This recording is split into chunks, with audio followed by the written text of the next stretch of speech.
Avis vascular centre మన దేశంలోనే the best varicose veins hospitals.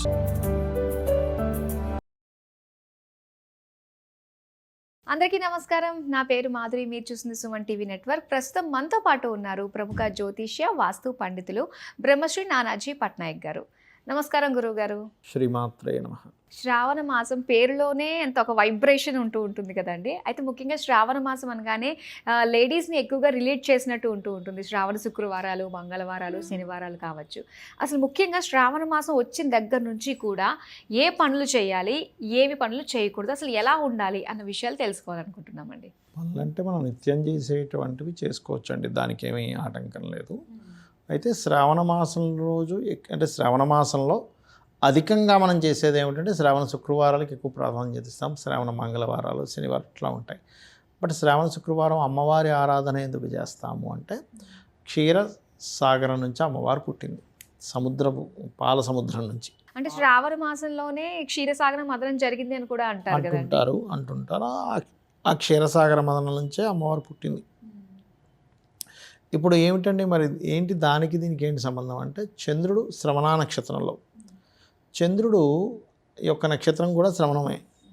నక్షత్రాల్లో మనకు రోహిణి, హస్త, శ్రవణం 3 కూడా చంద్ర నక్షత్రాలు కాబట్టి అది కర్మస్థానం అంటే మకర రాశిలో ఉంటుంది. కాబట్టి లక్ష్మీ అనుగ్రహం ఎప్పుడు కలుగుతుందంటే మనకు దారిద్ర్యం తొలగిపోతే లక్ష్మీ అనుగ్రహం కలుగుతుంది. శని మనం పూర్వజన్మలో చేసిన కర్మని అంటే మంచి కర్మని బ్యాడ్ కర్మని ఇచ్చేవాడు శని. సో బ్యాడ్ కర్మ ఏదైతే న్యాచురల్ 10th హౌస్ ఉందో మకర రాశి, అక్కడ కర్మస్థానం అంటారు. అక్కడ శ్రవణ నక్షత్రం ఉన్నందుకు నువ్వు ఆ నక్షత్ర సంబంధంగా ఆ మాసంలో నువ్వు గనక శ్రావణ మాసంలో కనుక నువ్వు అమ్మవారిని ఆరాధిస్తే మీ పూర్వజన్మ కర్మలు తొలగుతాయి అనేటువంటిది ప్రతీక. అందులో ఒక్కొక్కరికి ఒక్కొక్క దోషం ఉంటుంది.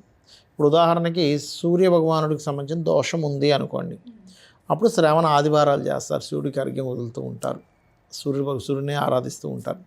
శ్రావణ సోమవారాలు చేస్తారు కొంతమంది. మానసికమైనటువంటి రుగ్మతలు ఉంటాయి కొంతమందికి, అంటే ఎప్పుడు ఏదో ఒక మానసికంగా ఇబ్బంది పడడం, అప్పుడు సోమవారాలు శివునికి అభిషేకం చేస్తారు. శ్రావణ మంగళవారాలేమో మళ్ళీ వాళ్ళకి ఏదైనా గొడవలు ఉన్నాయి, ఆస్తి గొడవలు, పోలీస్ స్టేషన్ గొడవలు ఇవి ఉన్నప్పుడు మంగళగౌరి వ్రతం చేస్తారు శ్రావణ మాసంలో. అలాగే శ్రావణ మాసంలో ప్రత్యేకంగా వాళ్ళు కుజదోషం ఉన్నటువంటి వారు వివాహం అవ్వట్లేదు అనుకునేవారు కూడా చేస్తారు. ఓకే. అయితే కుజదోషం అన్ని ప్లేసుల్లో కుజదోషం అవ్వదు. ఓన్లీ సప్తమాన్ని కానీ 12 కానీ పాడు చేస్తేనే కుజదోషం కిందకు వస్తుంది. అది కూడా ఏ లగ్నాలకి పాపులు, ఏ లగ్నాలు శుభులని ఉంటుంది. ఇప్పుడు మేషము, కర్కాటకము, సింహము, వృశ్చికము, ధనుర్మీన లగ్నాలకి శుభుడు, వాటికి ఏమి ఇబ్బంది ఉండదు. శుభగ్రహాలతో కలిసినా అది కుజదోషం కిందకి రాదు. అలాగే వృషభము, మిథునము, కన్యా, తుల, మకర, కుంభ లగ్నాలకి కుజుడు పాపి, అప్పుడు మరింత పాపగ్రహాలతో కలిస్తే క్యాన్సలేషన్ అవ్వకుండా అప్పుడు అదే కుజదోషం కింద తీసుకోవాలి, అన్నిసార్లు తీసుకోకూడదు. అట్లాగే శ్రావణ గురువారాలు చేస్తారు. శ్రావణ గురువారం ఎందుకు చేస్తారంటే సంతాన ప్రాప్తి కోసము, అలాగే కొంతవరకు కుబేరుడు అనుగ్రహం కోసం కూడా చేస్తారు శ్రావణ గురువారాలు. ఇక శ్రావణ శుక్రవారాలు అమ్మవారి అనుగ్రహం కోసం, శ్రావణ శనివారాలు వెంకటేశ్వర స్వామి వ్రతాలు చేస్తూ ఉంటారు. అయితే శనివారాలు చేసేటప్పుడు ఆ శ్రావణ మాసంలో గోవులకి కనుక మీరు బెల్లం తినిపిస్తూ ఉంటే కూడా చాలా మంచిది శనివారాలు చేసేవాళ్ళు. ఎందుకంటే కర్మ మరింత తొందరగా తొలగుతుంది, కలియుగ దైవం కదా. శ్రావణ శుక్రవారాలు చేసేటప్పుడు గోశాలకు వెళ్ళి గోవులకి తీపి చపాతీలు అంటే తేనె పూసిన చపాతీలు తినిపించడం చాలా ఉత్తమం.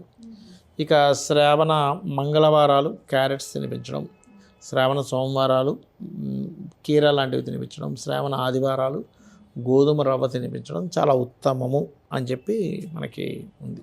కానీ ఏ వారమైనా కూడా కామన్గా గోవులకి తినిపించడం అనేది అక్కడ ప్రధానంగా చాలా మంచిది. అంటే వాళ్ళకు ఉండే దోషాలు కొన్ని ధాన్యాలని కొన్నిటికి తినిపించడం వల్ల, దానం ఇవ్వడం వల్ల దానికి కనెక్టివిటీ అనేటువంటిది ఉంటుంది. మన కర్మకి ఆ ధాన్యానికి కనెక్టివిటీ ఉంటుంది. ఇదంతా పరాశర వీటిలో ఉన్నవే ఇవన్నీ కూడా. అలానే శ్రావణ మాసంలో కూడా మనం ముఖ్యంగా పెళ్ళిళ్ళు, శుభకార్యాలు ఇవి చేయకుండా ఉంటారండి. అంటే అది చేయకుండా ఉండడానికి ఏదైనా రీజన్ ఉందంటారా శ్రావణ మాసంలో? అంటే అలా అని కాదు, ముహూర్తాలు కుదరనప్పుడు చేయరండి. అంటే మామూలుగా చేసుకోవచ్చు అంటారా వివాహాలు? చేస్తుంటారు, చేసేవాళ్ళు చేస్తుంటారు. ఒక్కొక్క ప్రాంతం బట్టి ఒకటి ఉంటుంటుంది. ముహూర్తం కుదరాలి ఫస్ట్. ఇప్పుడు ముహూర్తాలు ఉన్న సమయంలో కూడా మరి ఆ ముహూర్తాలు పెట్టి విడిపోతుంటారు కూడా. అక్కడ ఏంటంటే ఒకటి ఇప్పుడు గృహప్రవేశం చేశాము, శ్రావణ మాసంలో చేస్తున్నారు, వాడికి అసలు గృహయోగం ఉందో లేదో చూడాలంటా నేను. మ్మ్. ఇప్పుడు మీరు ముందు ఎగ్జామ్కి వెళ్ళే వ్యక్తి చదువుకుంటేనే కదా సక్సెస్ అయ్యేది. అవును. మంచి ముహూర్తం పెట్టుకుంటానండి, అసలు పుస్తకమే తెరవనండి అంటే ఏం లాభం? అంతే కదా, అసలు పుస్తకం తెరవట్లేదు నేను, కానీ మంచి ముహూర్తం పెట్టుకుని ఎగ్జామ్ హాల్లోకి వెళ్తున్నా, ఏం రాస్తాడు? ఫస్ట్ వాడు పుస్తకం చదివితే కదా. అవును. అలాగే వీళ్ళకి యోగం ఉంటే ఒక బిల్డింగ్ 4 బిల్డింగులు కొంటారు, యోగం లేకపోతే ఉన్నది కూడా అమ్ముకుంటాడు. నేను ఫస్ట్ ఏం చెప్తానంటే, ఎవరైనా గృహం కొనుగోలు చేసుకుంటారంటే, అయ్యా అసలు మీ పేరు మీద ఉందా లేదా చూడండి. మీ పేరు మీద బాగోకపోతే, డబ్బులు ఉన్నాయి కొనుక్కోవాలనుకున్నప్పుడు మీ జీవిత భాగస్వామి పేరు మీద, పిల్లల పేర్ల మీద కొనుక్కోండి. కొంతమంది జాతకాల్లో వాళ్ళకి చతుర్థ భావం పాడవుతుంది, అలాంటప్పుడు వాళ్ళు కొనుక్కున్నప్పటి నుంచి డౌన్ఫాల్ అవుతూ ఉంటారు. నేను ఒక జాతకం చూశాను రీసెంట్గా, వాళ్ళకి ఇప్పటికి 14 ఇల్లులు అమ్మేశాడు ఆయన కొని. బాబోయ్. 4th హౌస్ పాడైంది. మళ్ళీ వాళ్ళ జీవిత భాగస్వామి మిసెస్ పేరు మీద కూడా నిలబడింది కూడా, ఆమె 4th హౌస్ బాగుంది. అలా చూసుకోవాలి. వివాహం కూడా అన్నప్పుడు వివాహ సమయం వచ్చిందా లేదా. కొన్నిసార్లు ఏంటంటే అసలు యోగం ఉండదు వేరు, సమయం రావడం వేరు. అప్పుడు చేసుకోవాలి వివాహం, అప్పుడు కొనుక్కోవాలి గృహం, లేదా అప్పుడు బిజినెస్లు స్టార్ట్ చేయాలి.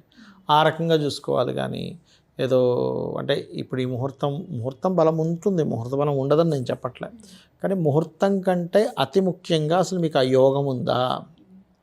ఇప్పుడు మీరు చూడండి, ఒక జాబ్ ఇస్తున్నారు ఒక వ్యక్తికి, సరే వాళ్ళ ఫ్యామిలీ బ్యాక్గ్రౌండ్ చూస్తాడు, కానీ ఫస్ట్ ఆ జాబ్కి ఎలిజిబుల్ అయినటువంటి చదవాలిగా.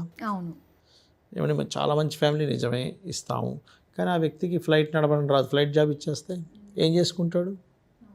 దాన్ని హ్యాండిల్ చేయాలిగా. అలానే శ్రావణ మాసంలో ఏమన్నా స్థిరాస్తులు చరాస్తులు ఏం కొనుక్కున్నా కూడా అవి నిలకడగా ఉంటాయి అని చెప్పేసి ఒక నానుడి ఉందండి. ఇది ఎంతవరకు నిజం అంటారు? ఒకటేనమ్మా, నేనైతే ఒకటే చెప్తాను, మీరు ఏ మాసంలో కొన్నా మీకు నిలబడే యోగం ఉండాలి అని చెప్తాను. 4th హౌస్ పాడైంది ఉదాహరణకి, కేతుతోనో లేకపోతే 4వ అధిపతి పాడయ్యాడు, అప్పుడు అది నిలబడదు. మీరు ఏ మాసంలో కొన్నా నిలబడుతుంది. అందుకే నేను చాలా స్పష్టంగా చెప్పేది ఏంటంటే, మీకు నిలబడే యోగం ఉందా లేదా చూడండి. స్ట్రైట్ అవే మీ జీవిత భాగస్వామి బాగుందంటే ఇచ్చేసేయండి, ఎందుకంటే మీరు కష్టాలు పడి అమ్ముకోవడం కంటే అది బెటర్. కాబట్టి అది చూసుకోవాలి.